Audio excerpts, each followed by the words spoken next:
that board is general meeting. Look at that. I'm going to give the update for the Costa Rica team because our project leads are busy doing traveling things, just like a good Engineers Without Board member would. So right now, we are currently working on the alternatives analysis report. It's the 523. Basically, we are determining whether or not we are going to do that fluoridation tank that they wanted to do for water storage. So we are basically looking at our alternatives to make sure that EWB USA is okay with our choice to do the fluoridation tank, should that happen. Also, the education team is looking up some lesson plans for the kids in some of the middle school, high school level, as well as the younger kids over in Costa Rica. We usually spend a day over there, well, just a couple of hours to do some kind of engineering challenge project, like we did building bridges last time in the competition. So we'll see what it is this time. We'll be sure to announce it and let you know.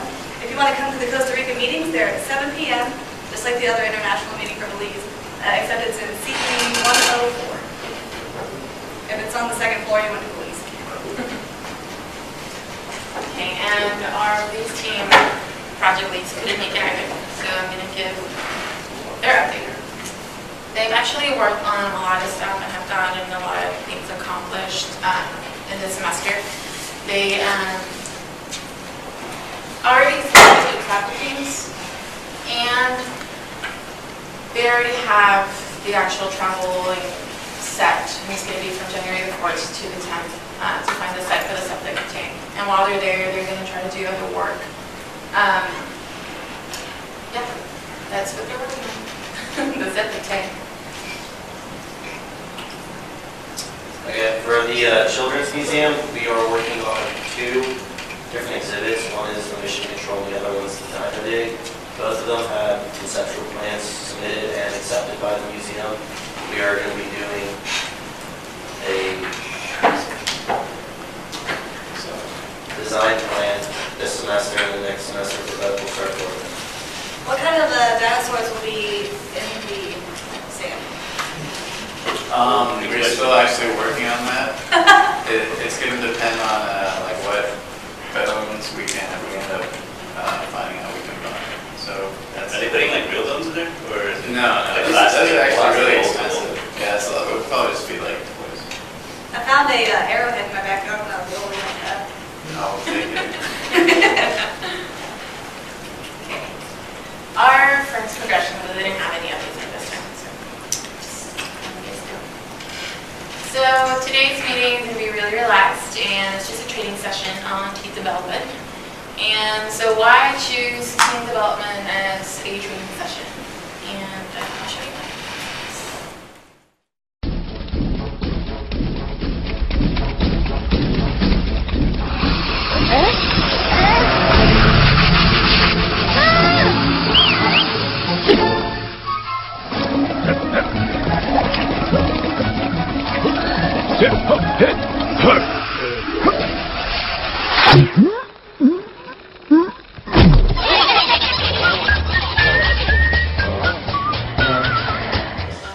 Another little video.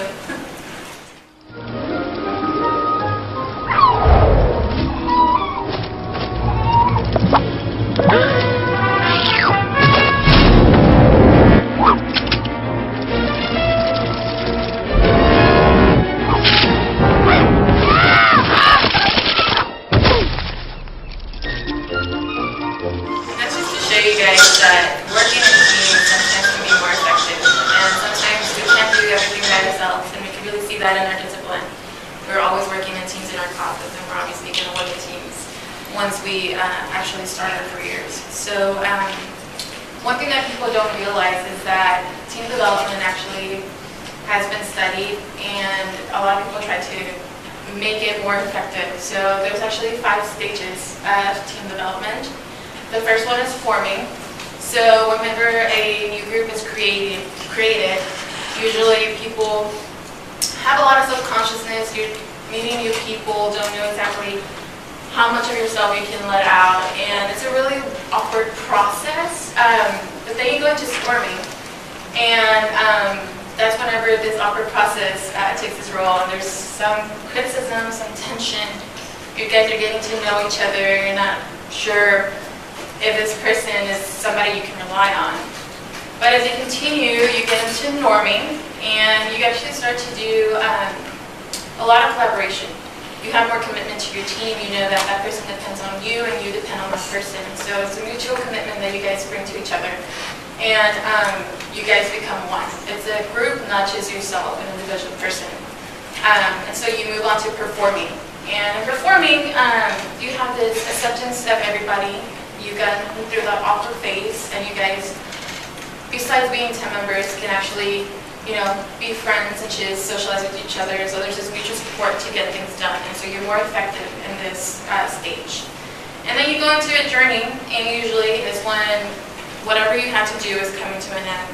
That project has to be turned in, and so usually people tend to lose focus on your performance because you're so emphasized on the thing that it's like closure time. It's like you're almost there, you're almost done.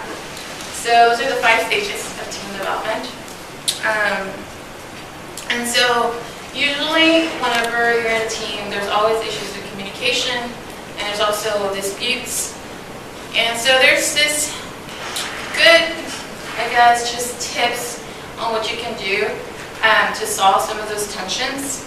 And the first one is gatekeeping. And it doesn't matter if you're the team leader or not, you could always do gatekeeping. And that means that whenever something is getting out of hand, or there's too many conversations being brought up in one single group, you could always do gatekeeping, which is just maintain the flow of the conversation, have a goal in mind, and try to bring everybody together so those conversations can become one. It's also encouraging. If you see one of your team members slacking or falling behind, you could always encourage them. And it also allows for useful information not to be slipped out, because usually when somebody's having issues, they tend to be embarrassed to bring it up to the table. But you need to know that something's not right in order to fix it. So it's always good to encourage your team members. And there's also the harmonizing and compromising. And this is kind of tricky because you don't want to do this too much, or else you will lose focus because it's too much of a socializing instead of working. But you always want to make sure that your team is always in harmony, because if there's issues, if there's, oh, I don't like you or you don't like me, that's childish and you're never going to get anything accomplished. So you always want to have harmony, but don't try to do it too much, because then it kind of becomes something where you go in and socialize instead of you can also do standard setting and testing effective. There's certain effective groups stop and test a process. So whenever you're working on a project, especially with us in EWB, you get to a certain stage where you have to kind of stop and see how far you've gotten along and if what you've been doing is working for you. Also using humor. It eases tension. It just makes the work environment more relaxed and easy to be around the people when it gets stuff done. So, the one thing we want to focus on today is individuality. Because, like our little picture, you're the piece to the puzzle. You're a very unique person, right? And so you have to identify who you are, who your personality is, to know how to bring the best of yourself to the team. And so one thing that we encourage is that you actually take personality or character exams. And I know it's really helpful because, sometimes you meet a person and that person can be very competitive. And it's good because out of, solo performance, it gets you to the top. But when you're working in a team, sometimes that can actually bring you down if you're that competitive person and you want to do everything by yourself. So you need to know who you are and recognize that you're very competitive, so you kind of have to bring it down a notch and help your other team members get there with you. And the same thing if you're kind of that quiet person that sits in the back, does your work but doesn't really bring a lot to the table, you need to recognize that that's your personality and you need to work on certain things in order to not be left behind or have your ideas heard. So we actually have a small test for you guys. It's a fun time. Yeah, you can actually, guys, just take this for fun. It'll show you what type of personality you are.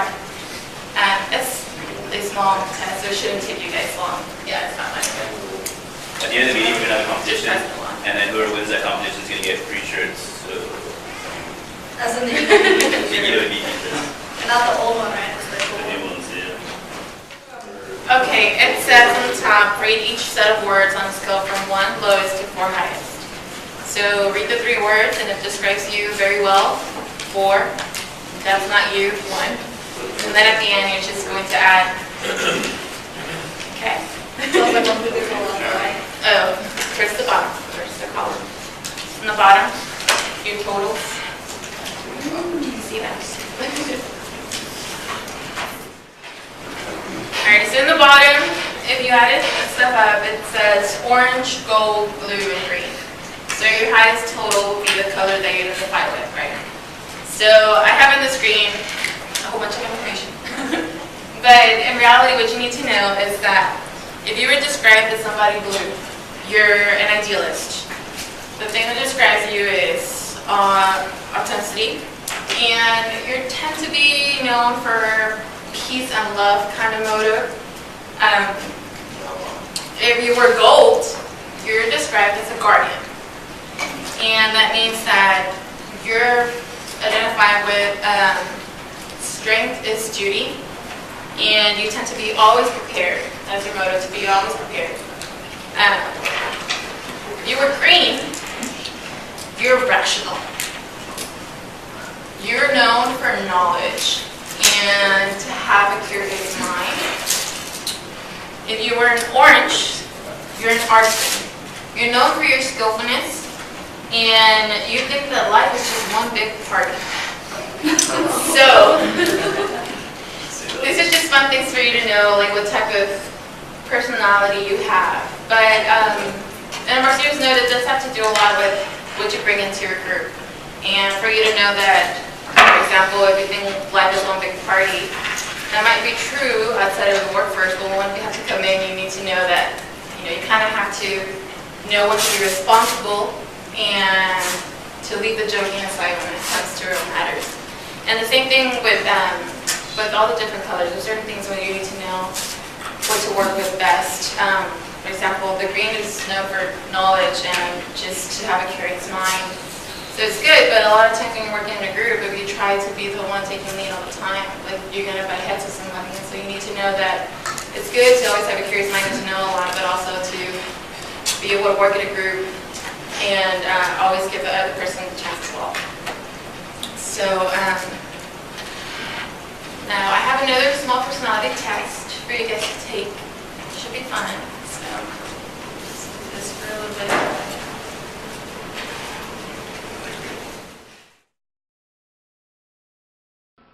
Welcome to the world's quickest personality test. What I'd like you to do is hold out your hands in front of you, make certain they're level, and then close your eyes. So don't just sit there, actually do it. Hands out, and now close your eyes. Don't lose my voice in the darkness. Now imagine there's a helium balloon attached to the fingers of your right hand. So it's gently pulling your right hand up into the air. At the same time, imagine a pile of books on your left hand. The books are pushing down on your left hand and pushing it towards the floor. The balloon is pulling the right hand up, the books pushing the left hand down.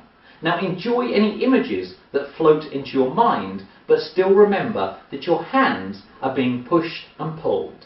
Excellent. Now open up your eyes. So what does it mean? Well, if your hands are far apart, then you tend to have a good imagination. You're sensitive, intuitive, and you easily become absorbed in books and films. If your hands are level, you're more down to earth. You're more logical, you're more analytical, and you enjoy puzzles and games. And if you saw an image of a puppy, well, you just tend to be a little bit suspicious. Okay, you guys are too much of a good group, so if this wasn't as funny as it should have been. But I'm going to show you one more time, and you guys just keep your eyes open this time.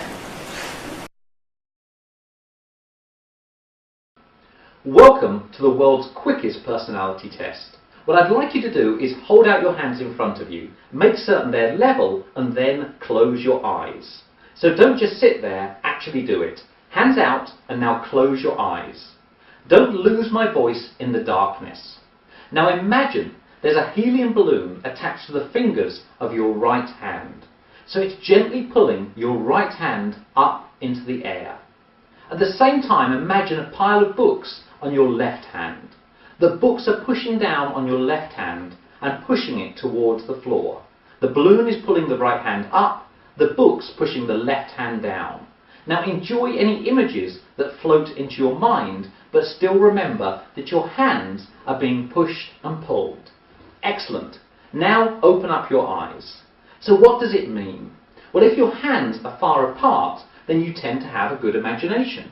You're sensitive, intuitive, and you easily become absorbed in books and films. If your hands are level, you're more down to earth. You're more logical, you're more analytical, and you enjoy puzzles and games. And if you saw an image of a puppy, well, you just tend to be a little bit suspicious. So you guys are not suspicious. That's good. The only one suspicious is Antonio. He took it. Close that. But that was fun. So it's just, once again, tests allow you to know what you can do to become a better team member according to your personality. You always want to bring the best of you when you're working with a team, because that person, that team depends on you as well. There's multiple tests. There's actually a test that I have. I just didn't print out, honestly, because there were so many pages. But this test itself, you have to rate yourself, and the way that it describes you is if you're in competition, collaboration, compromise, avoiding, or accommodation. And so in the end, whatever you're considered as, you're represented, and it tells you what you move. Oh, well, that really sucks. It doesn't look like that on my screen, my bad. It shows you what you tend to be and what you need to work towards too. And it's just like I've been telling you guys, like sometimes the avoider would be the person that tends to avoid drama. They don't want to cause any problems, so when there's a dispute within the group, they tend to be quiet. So they need to move to a more comparative situation. And so you just have the different types. So if anybody wants to take that test, I do have it, I can send it to you. But now we have Now we're going to do like group activity. Basically, it's just competition. Everyone's going to get 20 sheets, every group is going to get 20 sheets of paper, one of these flags, and then like 2 pieces of tape and a plate. Whoever makes the tallest tower, whatever group that is, gets shirts. So everyone break up into groups of 4, or all assign you groups of 4.